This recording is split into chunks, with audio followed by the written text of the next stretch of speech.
ಬೆಳಿಗ್ಗೆ ಧನುಪೂಜೆ ಅಂತ ನಡೀತದೆ ದಕ್ಷಿಣ ಕನ್ನಡ ಜಿಲ್ಲೆಯಲ್ಲಿ ದೇವಸ್ಥಾನದಲ್ಲಿ.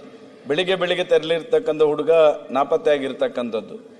ಆ ಹುಡುಗ ಒಬ್ಬ ಯುವ ವಿಜ್ಞಾನಿಯಾಗಿ ಬಹಳ ಹೆಸರನ್ನು ಮಾಡಿರ್ತಕ್ಕಂಥವನು. ಇದೇ ಬರುವ ಫೆಬ್ರವರಿಗೆ ಅವನು ಅಹಮದಾಬಾದಲ್ಲಿ ನಡೆಯತಕ್ಕಂಥ ಅಂತಾರಾಷ್ಟ್ರೀಯ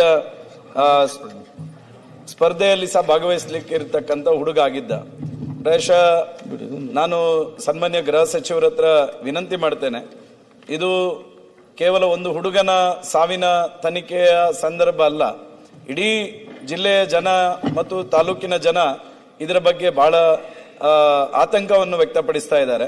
ಯಾಕಂತ ಹೇಳಿದ್ರೆ ಇಷ್ಟು ಸಣ್ಣ ಪ್ರಾಯದ ಹುಡುಗನ ಮೃತದೇಹ ಸಿಕ್ಕಿದ ನಂತರ ಇದರ ಸೂಕ್ತ ತನಿಖೆ ಆಗಬೇಕು, ಮತ್ತೆ ಸತ್ಯಾಸತ್ಯತೆ ಏನಿದೆ ಜನರಿಗೆ ತಿಳಿಬೇಕೆನ್ನುವಂತ ಆತಂಕದಲ್ಲಿ ಜನ ಇದ್ದಾರೆ. ಮತ್ತು ಆ ಕುಟುಂಬದ ಸದಸ್ಯರನ್ನು ಸಹ ನಾನು ಸಹ ಭೇಟಿ ಮಾಡಿದ್ದೆ.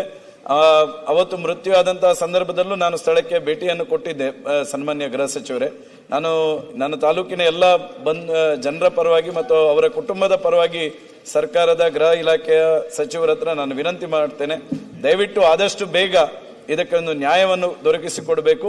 ಮತ್ತೆ ಸತ್ಯಾಸತ್ಯತೆ ಏನಿದೆ ಎನ್ನುವಂಥದ್ದು ಸಮಾಜಕ್ಕೆ ತಿಳಿಸ್ತಕ್ಕಂಥ ಪ್ರಾಮಾಣಿಕ ಕೆಲಸವನ್ನು ಪೊಲೀಸ್ ಇಲಾಖೆ, ಗೃಹ ಇಲಾಖೆ ಮೂಲಕ ಮಾಡಬೇಕೆನ್ನುವಂಥ ವಿನಂತಿಯನ್ನು ಈ ಸಂದರ್ಭದಲ್ಲಿ ಮಾಡ್ತೇನೆ.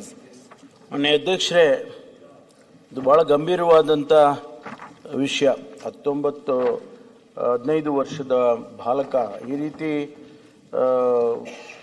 ಸಾವನ್ನ ಅಪ್ಪಿದ್ದಾನೆ ಅಂತ ಹೇಳಿದರೆ ಖಂಡಿತವಾಗಿ ಇದು ಬಹಳ ಗಂಭೀರವಾಗಿರ್ತಕ್ಕಂಥ ವಿಷಯ. ಇದನ್ನು ನಾವೇನು ಲಘುವಾಗಿ ತಗೊಂಡಿಲ್ಲ. ಅದಕ್ಕೆ ಈಗಾಗಲೇ 4 ತಂಡಗಳನ್ನು ಮಾಡಿದ್ದೇವೆ.